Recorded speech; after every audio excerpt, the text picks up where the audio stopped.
Hello everyone, welcome to LICD lecture 5B. Today we are going to cover ideal op-amp circuit analysis. Especially we will be deriving the expression, the gain expression of the circuit.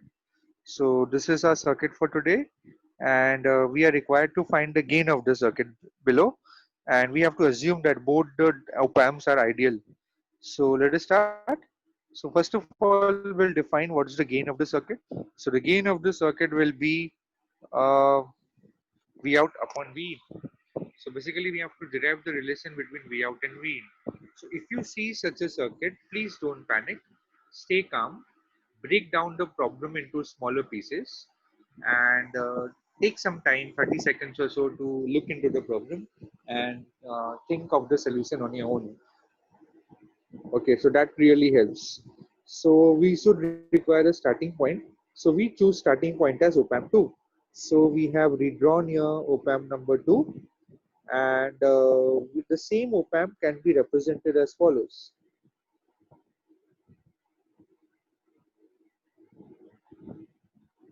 So you have a op-amp over here, and next we have two resistors and an output VO with respect to ground. And this non-inverting terminal is connected to ground, and here is my VO. Actually, this is R1. Let me change the color. So I'll select purple or orange for that matter. So this is R1, this is R2, and so that's what the syntax says. Both the circuits are same actually.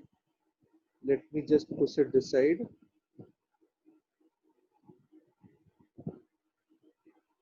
Okay, so I am pushing the circuit over here. So basically, both the circuits are both the circuit will be identical. Let me draw a line and show it to you all. So both are same. And what is this circuit? This is my gain of my this is my inverting amplifier with a gain of minus R2 divided by R1. So what's the gain of this op-amp number 2?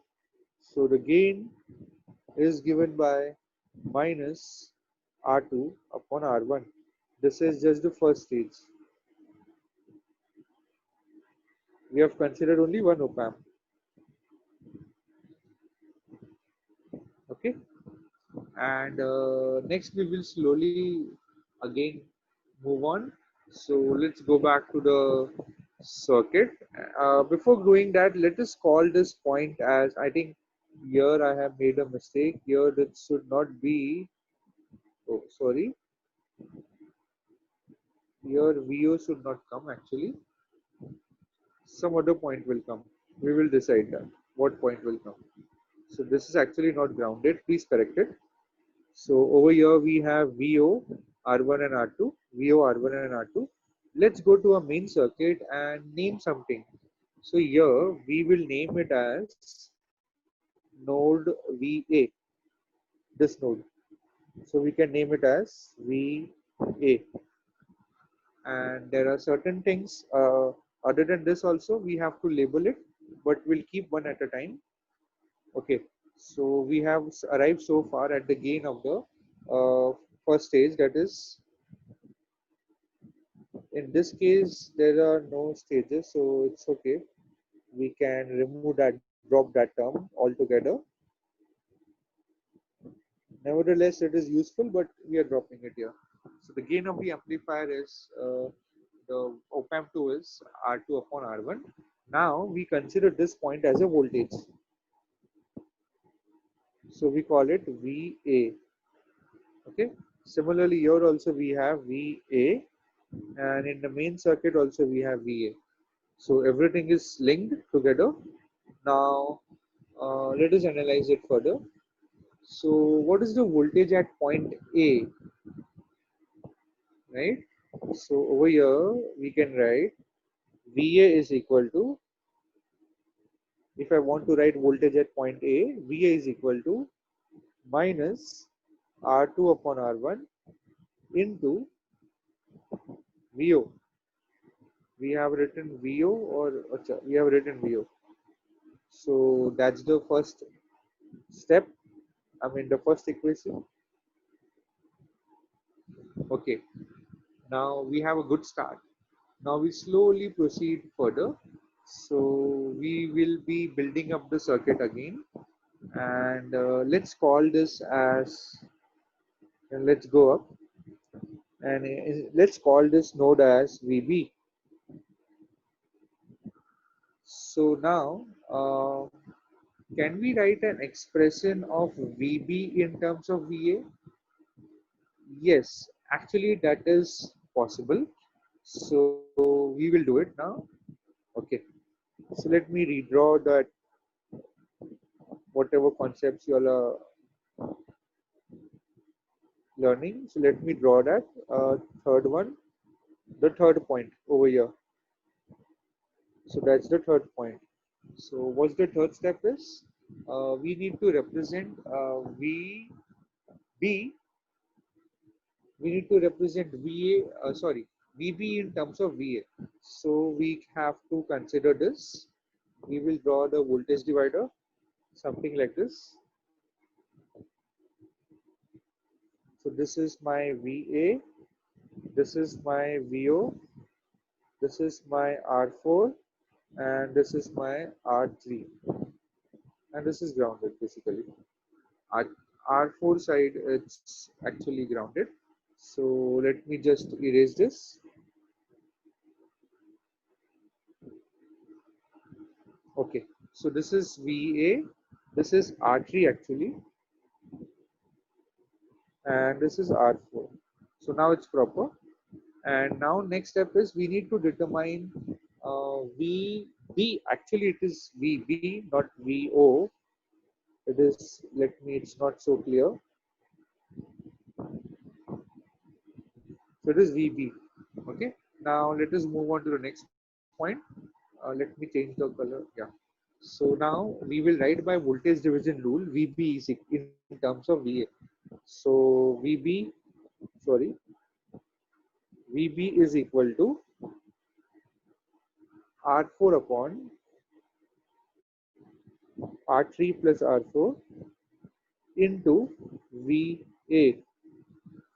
So that's the equation we have. And in above expression number 1, we have got VA as minus R2 upon R1 into VO. So we'll substitute it over here. We substitute the value of VA over here. Okay. So the step number 4 will be very simple. So it will be VB equal to, sorry, I have to zoom out a little. Yeah.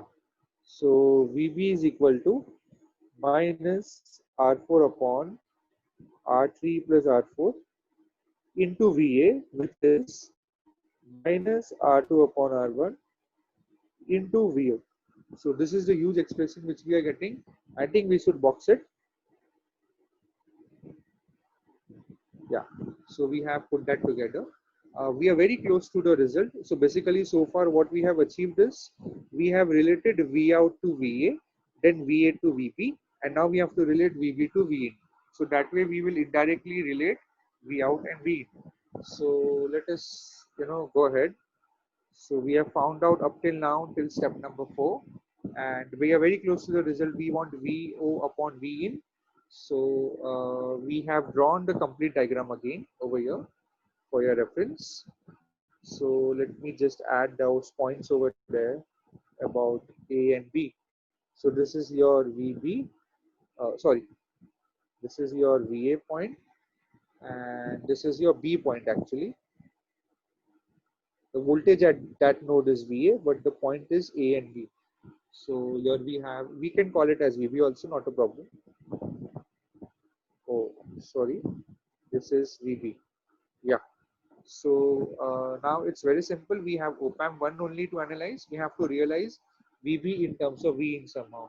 So can we say now that since the op-amp is ideal, can we apply the virtual sort here? Yes. So if we apply the virtual sort technique here, what can we say about these terminals? So this is, actually I will use this color. this is V minus, and this is V plus. So for op-amp number 1, so let me write for for op-amp 1, what is my V plus? So here V plus is approximately equal to VB only, as you can see, and V minus is directly V. Okay, so this is the scenario. But by virtual ground, by virtual sort method, what can we say about this V plus and V minus? They are both similar. So what can we write? V in is equal to VB. So we can write over here, next step, let me change my color of the pen. So this is V in is approximately equal to VB. So why this is possible? Because of virtual sort method. So let me take a dot here. Virtual sort method. Okay. So let's do that now. Let's complete this. So now we have VO upon we want VO upon V in. So we can write VO upon V in is equal to VO upon, sorry, it's actually V out. So we have written V out everywhere, I guess. Yeah, not a problem. So we can write V out instead of VO. So here we have, oh, where does it went? Yeah. So we are here. Actually, it was too much confusing. So here we have written V out upon V in is equal to V out upon VB, because it is one and the same. Now we already have the relation between V out and VB. Do we have? Yes. Actually, this is V out only everywhere. Please change it everywhere because we need to keep a common syntax. So V out upon VB is here only. So we can write it now. I mean, we can substitute it here again. So that will be equal to V out divided by, you have R4 upon R3 plus R4 into minus R2 upon R1 into V out. So that is actually your VB, and from here we can cancel out the some terms V out. So what will be my finalized gain? So I'm almost reaching the answer. So V out upon V in should be equal to, what will come over here? Yeah, minus R2, sorry, R1 upon R2 into R3 plus R4 upon R4. Okay, so we got this result. Actually, it should be, okay, that's correct. And we can box this, we can write it finally as follows in the final form. So I can write V out upon V in is equal to minus R1 upon R2 into 1 plus R3 upon R4.